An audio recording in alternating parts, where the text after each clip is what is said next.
Welcome,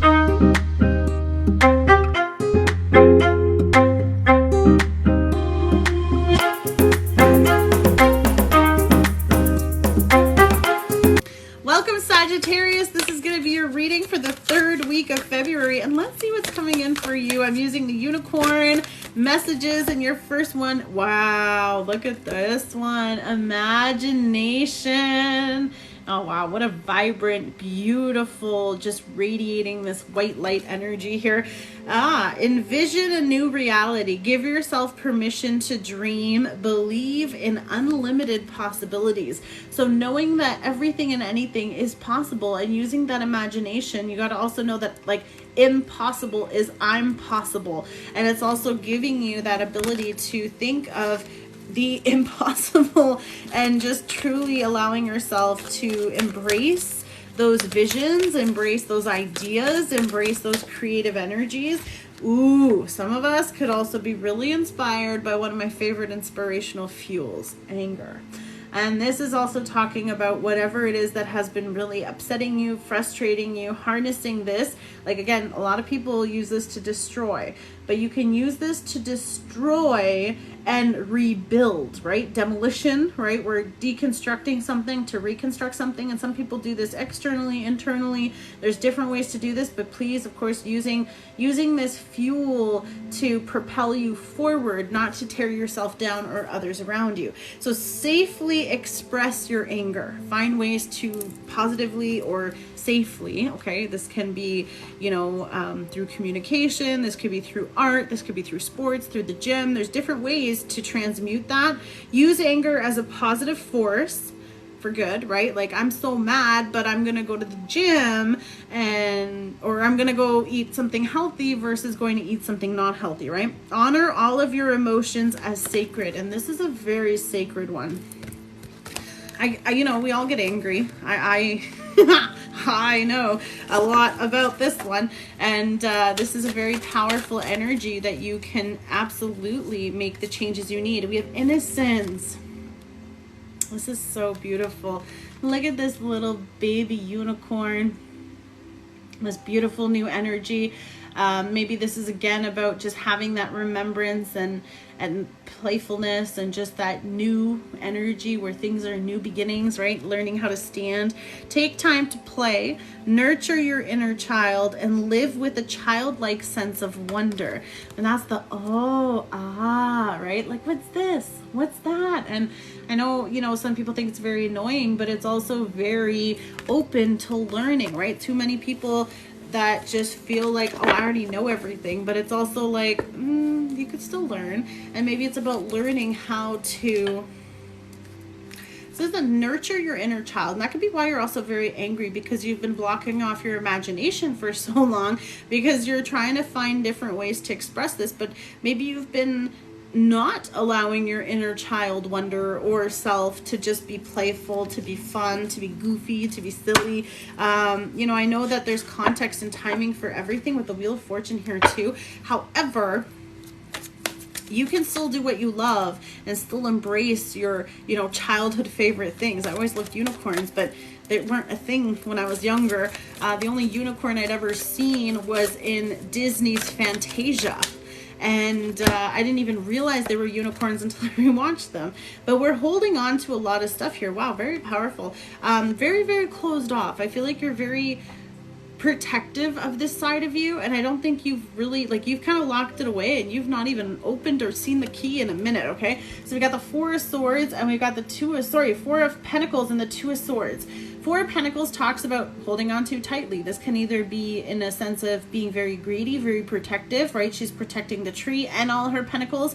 This can also be very clingy in the sense of this is mine and you don't want to share, you don't want to let go, you're holding on to it from a scarcity mindset too, this is all I have, I can't let this go, and it's very attached, okay? But there's also this over attached and then detached. So there's this element where it's this hot and cold energy, but you also have with the Two of Swords this element of closing out your heart space. Pentacle is again about heart. It's very green, very not open to things. I feel like there's just too many things that you have not been able to open up about.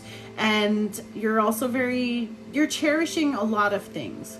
And I'm saying things because it means different stuff. It could be trinkets, it could be people, it could be moments, it could be thoughts, it could be ideas, it could be your art. Maybe you've made all these beautiful pieces, but you're too scared to show anyone. You know, there could be this element of that, but you're also just like not seeing what's ahead here with the Two of Swords. There's this indecision also, and maybe that's part of it. You're indecisive about it because you're not ready to open up, or perhaps there was anger relating to how a person perceived what you did, and maybe that's why you're closed off to not sharing it so openly. And that could be part of it here. With the Death card, we have a transformation, a new beginning, endings, and new beginnings are coming through here. But Scorpio energy as well, so some of you could be Scorpio, Sagittarius, Cuspers, but it does talk about this new shift where you are allowing this part of you, right? I feel like this has a lot to do with grieving, because anger is one of the most difficult phases of grief, but it is powerful, and she can be ugly. And there's just so much, like, right, when they said, when I sat with anger long enough, she told me that her name was pain. And why are we mad? Well, because something hurt us. So there could be something that hurt you that you're closed off about, but you're sort of not talking about it, like you don't want to face it. So there's this change that's going to happen here with that Scorpion energy that is allowing you to transmute this and go back to this beautiful innocence, go back into this beautiful radiant imaginative energy, which maybe you've kind of been closed off from. You know, I've always wanted to color, but I don't do that. Oh, that's so childish. Why would you want to sit down and color? Because you want to color. I mean, I feel like I've had to do so many things that I know people didn't understand, but I needed to for myself. And this is even for you, like with the Four of Cups. Spend that time tending to that beautiful cup. She's embracing the beautiful lotus and just spending this time admiring it emotionally too. Normally the Four of Cups is like a very bored card, but this to me, she looks so content, so peaceful. So I feel like over the next 2 weeks, this is also about spending that time to truly embrace that. Plus, I've also just noticed that these other 3 cups don't have the lotuses in them. The lotuses are still in the water. So she's admiring this one. So it's like taking your time, which is also very interesting, because it's like here it's like clinging and holding on and hiding them. But then here it's like, okay, well, you know, it's actually not that bad. Maybe you've been trying to do stuff and you're just like, no, it's not good enough. No, it's not good enough. I feel like there's a bit of perfectionism, and then the anger and frustration come out. So instead of like just accepting that this is unique and this is a work in progress, just like you, maybe with the Death card, you just like cut that part off, right? In the sense that you've stopped allowing yourself to explore that. And if you stunt yourself from that growth, right, you severed that ability to let it go, then it's not going to continue. So there could be some karma here with that. With the Justice card, that's part of it here too, but this can also talk about Libra energy. So we got Libra, Scorpio, and we have the Seven of Wands, right? Very defensive. I don't know what happened, guys, but this is just like, this could have also been like not being able to do those things, not being allowed. I feel like there was a lot of like elements or people judging or opinions, so you've had to kind of build a really thick skin and kind of stand your ground in so many ways. So this gentleness is also really teaching, and that's part of the anger, right? Like as soon as someone says something, you kind of get to that point because there's just been so many spears pointed at you. And that's kind of also why you've sort of been so you've developed this detachment attachment style, and it's okay. It's okay. But you also are allowed to be that and be this and be like that. So there's this transformation of acceptance, and I feel like that's yeah. Six of Swords, look at her letting go of all those old ways of thinking. Six of Swords is also just like dropping the defenses, dropping those ideas, dropping those parts that are blocking us, dropping what is not able to continue. And there's the Wheel of Fortune again for you. So it's a big cycle, a big transformation and change is happening. And this can be with the Hierophant through mentorship, through guidance, through some kind of spiritual awakening. Hierophant's Taurus energy, again, very strong, but you have this like knowledge, again, a spiritual awakening in big ways here. I feel like for some of you, this is a big breakthrough, can be what's being helped through through by somebody or something. And with the Eight of Swords, this is again what you were stuck in, these old like strings. She's like a puppet almost, you know, being pulled by these different things, and these same things are keeping her in place.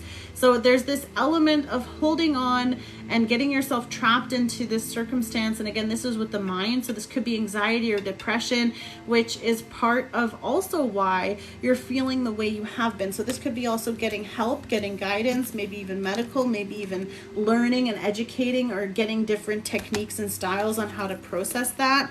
And with the Eight of Pentacles, you have this ability to master your craft, this ability to focus and learn and spend that time, right? So like I said, creative endeavors where before here you might not have been willing to share, but here you're willing to work on them, okay? So kind of embracing the process, allowing yourself to have this awareness, getting grounded and taking that time, but also happily, right? Like this is a very different energy here because she's in this peaceful place. So for some of you, could have been very maybe also blocked with the Seven of Wands. You're a little like closed off to people. Normally that's my card that says like people can't go with you to the next level. So this could also be about setting some really firm boundaries. Your first message of love is healing. Oof, old wounds and childhood issues need revisiting. So that's what I mean. There could be something that happened that stunted this part of you in a very young phase of your life, or the innocence was taken. And I'm really, really sorry. Of course, you're going to be angry. It's totally understood. Your feelings are valid. It doesn't matter if someone just said something bad about something, like when you're like, oh my God, I made this, and then they reject it, or they break your heart because they don't care, or they don't even care about it, right? And that was something that you put a lot of love and effort into. I'm not trying to trigger anybody, but like, I'm sure we all have something that somebody ruined for us because we let them. And this is me also telling you to heal that old wound and get rid of that. Wait, the timing is not quite right. So you're still needing to overcome what this is, because this mindset, I feel like this mindset or this memory or whatever this is definitely keeping you trapped or stuck in this cycle. And that's also why you're angry. That's also why it's very frustrating. So use that force in a positive way, maybe also to motivate you to do this. Past life love. Your soul remembers this intense connection. So there could be a very triggering situation. Now, for some of you, I feel like this has to do with your craft. Because with the Hierophant, it's also a teacher. So you can also be seeking a teacher, but this could also be you teaching it. Like once you've figured this out and found out how to do it, like the reason why your whatever this is, your gift, your ability, your strength is so different is because it's going to be a tool used to help and teach others. So this is a very powerful thing. And because this is past life love, normally it means a person, but I'm not really seeing, like, I don't know if you are married and this is in your marriage and this is just something you're dealing with or going through, or someone is very serious about marrying you, but there's a lot of other circumstances that need healing first, or that are kind of interfering with how you're perceiving situations because of that past situation, but it's requiring you to take this leap of faith. It's safe to make it's safe to make the move you're considering. And that's what I truly feel, is that it's time for you to seek guidance, to seek that beautiful wisdom here, but also with the Hierophant, trust your faith. Trust, like leap of faith in so many ways is about the imagination, using your imagination so that it can happen. With the innocence, it's that playfulness. Like, you don't know. It's all unknown to you, right? But we have time apart. So some distance will help bring clarity. So spending this time apart is going to help you have that. That's why it's saying, wait, the timing is not right. Time alone or in nature will help you recharge. So spend that beautiful energy in retreat. And that's what's going to unlock the abundance for you. So it says you've done the work, abundance flows to you now. So knowing that it's time for you to receive, and knowing that it's okay, and not being angry about the delays, but using that anger in a beautiful way. Maybe again, like expressing your anger comes through your writing, comes through your singing, right? Like you can really project that in a different way that's not destructive to you or someone else. So learning this, and again, being able to be protective but not be destructive in this process. very interesting vibe for you, but I'm very proud of you because I feel like whatever you've been dealing with, being in this anger phase is so much closer to this healing that you're about to achieve, and that's what's really bringing that in. So Sagittarius, I'm very proud of you. Keep being amazing, keep doing that awesome stuff you do, and of course bring that fire, bring that passion. Everybody loves that about you, but at the same time use this spark to motivate and to inspire not just others but yourself, and find that reason for you to be able to come back into this element of fun, come back into this childlike side of you and just play. It's okay. You don't have to be mad, and who cares what other people think? Do you. And be yourself, because anybody else is already taken. So have fun expressing who you are the way you are, regardless of what anyone else thinks. And again, unlimited possibilities are waiting for you. Please join our beautiful communities on Facebook, and don't forget to check out the upcoming events on my website, and you can book all private readings or astrology readings there as well. And again, guys, stay safe. God bless you. We'll see you really soon. Take care. Bye.